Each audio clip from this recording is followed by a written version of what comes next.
High Brian. অ্যাপেলের প্রতিষ্ঠাতা Steve jobs 2005 সালে স্ট্যানফোর্ড ইউনিভার্সিটির একটা ফাংশনে তিনি একটা 15 মিনিটের স্পিচ দেয়।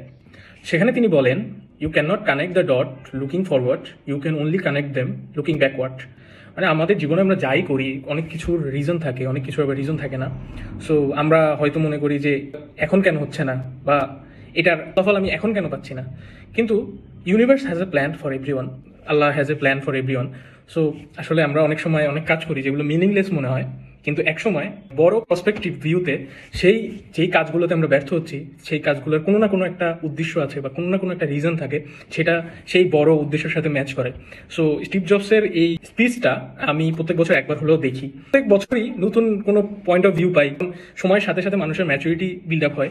সো সময়ের সাথে সাথে মানুষের আন্ডারস্ট্যান্ডিংও ডিফারেন্ট হয়। তো ভাবলাম যে আপনাদের সাথে শেয়ার করি, এই জন্য এই কন্টেন্টটা তৈরি করা।